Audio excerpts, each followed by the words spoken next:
Millennials make up 22% of the US population. That is the largest share of any generation. So why do so many of them still feel like imposters? Find out on this episode of The Infographic Show. Being a millennial means growing up straddling two worlds, the age of free-range kids and the dawn of the digital era. But you're not a kid anymore, you got a job, you've got the annual tax return, and something about it just feels off. When your dad was your age, he seemed like he was on top of the world. He always knew what he was doing, whether it was fixing a tire or negotiating with the contractors for a better deal. Meanwhile, you are watching cartoons on YouTube and microwaving mac and cheese.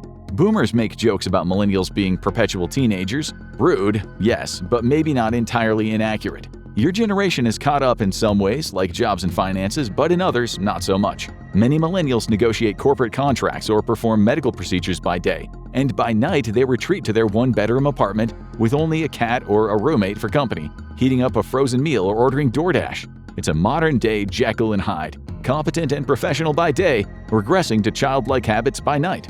But somehow you never quite feel like an adult. And you're not alone. Studies show that over 50% of millennials and Gen Z feel like they never figured out how to adult right. An even higher percentage, 63%, say that they were never prepared for what it would be like to be an adult. Many report feeling that they haven't changed much since adolescence, instead LARPing through life, pretending to be an adult just to keep their job. It doesn't matter if someone's a high-powered executive or a fast food worker, this phenomenon cuts across socioeconomic lines and is surprisingly common among younger generations. But why does this feel so common?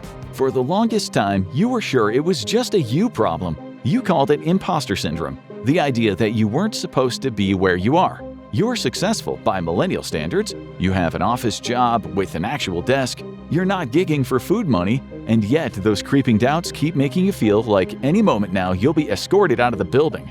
The more you read, the clearer it becomes. It's not just you. You're not immature, and you're definitely not alone. There's even a name for this feeling. Many millennials describe it as muddling through the current stage of life, waiting for something to happen that will snap them out of it and kickstart the life they're supposed to have, a life that often looks an awful lot like their parents. This is called the waiting room effect, the sense that you aren't truly living your life yet, that you're just waiting for the signal that it has officially begun.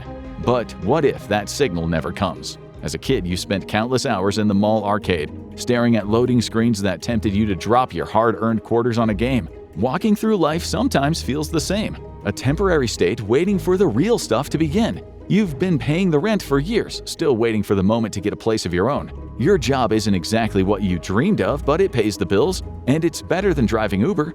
It's okay, just not what you really wanted to be doing. So how do you know when it's really time to take the plunge? It's easy for millennials to just muddle through life waiting for the perfect opportunity, only to realize the years are catching up to them. Nearly half of millennials, 47.6%, are still renting. Over a third rely on gig work, which offers more freedom but less stability. Many of the classic signifiers of adulthood, buying a home, having a stable career, starting a family, are no longer as easy to come by. For many generations, entering adulthood wasn't a choice, it was a notice from the government. It used to be very common for young men to be drafted into the military, which tended to have them come out hardened and more mature, as well as to give them practical skills that made it easy to obtain a job. Those days are over, but life certainly feels a lot less structured now. Other milestones like marriage also used to be far more organized. And so you wait, again and again. With so many millennials finding themselves in the same boat, it's clear this isn't just a personal struggle. Almost every millennial you talk to says the same thing. They'd like to own their own place, get married, start a family, but the opportunities never seem to line up. They hustle, they try to get a little more secure, push for the door to open, but it doesn't budge. The door feels stuck, or worse, locked. This generation's idea of success is still shaped by the one we grew up with. A family on TV living in the suburbs, dad had a steady job, mom either ran the household or managed her own career while still getting dinner on the table every night. There were a couple of kids and more than enough room for everyone. It was the kind of life to aspire to. It was the American dream, and it largely started in the 1950s. A massive manufacturing boom in the post-World War II era provided cheap and accessible customer goods and houses, and the boom in jobs made them more accessible than ever before. These became the landmarks of adulthood. You get a steady job you can hold until retirement, you buy a house and a car, you get married, and you raise the next generation to embrace the American dream just like you did. But more and more of those landmarks are out of reach these days. The price of housing and cars is skyrocketing, and good-paying jobs are becoming fewer and far between. This has left many millennials stuck renting and cobbling together enough money each month, and with the cost of rent going up as well, that makes it harder and harder to put away enough money to kickstart your American dream. The house and car has been replaced by the apartment and bus pass, and that leads to a terrifying reality. Most millennials are now one single bad day away from losing everything. In a shocking statistic, almost 3/4 of millennials say they're living paycheck to paycheck. That means saving is nearly impossible, and if something goes wrong, an unexpected medical bill or a sudden layoff, homelessness isn't out of the question. Landlords are rarely sympathetic when you say, "I'll get you next month," and that makes it hard to feel like an established adult. This sense of precarity has replaced the stability of being an adult, and that's led many millennials to make a grim realization.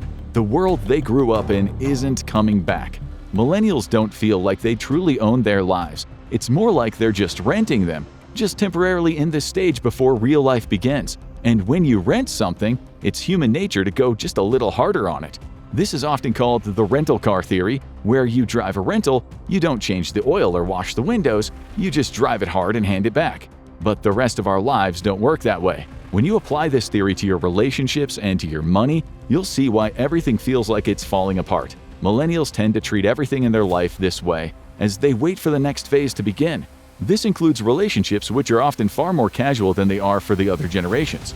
Millennials tend to spend less time with friends in person, and that's become even more pronounced with the Gen Z. Rather, both groups spend more time online with casual acquaintances, and that lack of roots is spreading just about everywhere.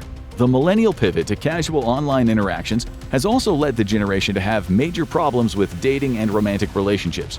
Only 44% of millennials are married as of 2025, and only around half have kids, far below the level of the boomers or Gen X. And if you are just a tourist in your own life, is there any point to improving things? You've had your moments where you feel like you're just passing through, like nothing you're doing right now really matters. You're just looking toward the future, and everything you're doing now feels like a casual part of your life. And when you're not looking at the future, you're looking at the past. But is that nostalgia a comfort, or is it the very thing keeping you trapped? Another area where millennials are lagging is the stock market, which has always been one of the steadiest ways to get long-lasting wealth. Only 57% of Gen Z and millennials are invested in the stock market, and that number goes down with age. The stock market is designed to gain value over time, and that kind of long-term investment isn't the direction most millennials are thinking. And of course, there is the problem of many millennials just not having the money to invest in blue-chip stocks. And with no future we can see, apathy starts to creep in. Even if you've been in the same place for years, you still feel like the next turn is right around the corner, and as such it's easier to just muddle through. But when it removes some of the stresses of trying to do the big things from your life, it also leaves a deep sense of ennui. What are you gonna look like in 20 more years? What's your plan for the future? It's scary to think about. And sometimes, the only comforting thing you can imagine is the past. It might have been 20 or more years ago, but for many millennials, it's still the 90s. And that was when everything was good and easy. The mall was thriving, your hobbies were affordable, and it's not easy to let go of. Millennials have a higher rate of nostalgia dwelling than any other generation, and you can see it most clearly in the Disney adults. But other people say that these groups are living in a Peter Pan world, refusing to grow up. And to make it even worse, it's not just the grown-ups. Now even the younger generations are starting to notice. In recent years, millennials have faced the ultimate indignity. Gen Z is making fun of them. Interacting with younger cousins makes it clear just how cynical they are. While millennials remember a world that seemed to make sense, Gen Z feels like they've grown up in a world that never quite fits. So when they watch you wax rhapsodic about the Super Nintendo or Blink-182, it just makes you look silly, and don't even get them started on Harry Potter. But nostalgia isn't going away anytime soon. The world is scary, and it doesn't seem to be getting any better. Technology is moving fast, especially since AI came onto the scene. You're not just worried about finding a better job, you're worried about keeping your own. Looking at the news most days just makes you more anxious. So it's not a surprise then it's easier to look back and find comfort in those things that used to make you happy back when you were a kid. But the problem is, you might have stopped moving forward altogether. Nostalgia is seductive, but deep down you know you can't make new memories, only revisit old ones. The waiting room is nicer than ever, but it's still time to leave. Think of the trappings of nostalgia like the snack machine in a waiting room. It's tempting to stay there, but as comforting as it is, you're still waiting for someone. And here's the truth that most people aren't ready to hear. This time, there is no doctor. You decide when it's your turn. Life itself can feel like a waiting room, and you're waiting for permission to move to the next stage. You're not alone. Millions of millennials feel the same way, and so did the boomers and Gen X when it was their turn. They were just faking it till they made it, just like you are. In fact, there's some scary news. Real life doesn't stop for anyone. No one is coming to save you. No one is handing you a shortcut into the life that you've always dreamed of. The only person who can? Yourself. It might be the scariest thing you've ever realized. You are on your own. You are the grown-up now, and you have to make the hard choices. It is terrifying, but it's also incredibly freeing. The door isn't locked, you just have to decide to open it. Visualize what you want your future to be and take the first step. To do that, you'll have to let go of the safety net and take the big risks you've been avoiding for so long. Then maybe you'll see what adulthood actually looks like for you. It's up to you to determine what adulthood looks like for your generation, even if it doesn't come with the same stability it used to. Your life is a little messy, and that's okay. You don't need a stable world, you just need to own your own chaos. It's up to you to decide what that chaos looks like. You can start pursuing your dream even if you're juggling it alongside a day job. And hey, maybe you're not spending Friday night binging old cartoons this week. Maybe you're going out to talk to people in person. Because there's only one door out of the waiting room, and once you step through it, everything changes. Check out Why Millennials Are Stuck Living in Financial Crisis on Repeat, or watch Every Generation Explained in 10 minutes.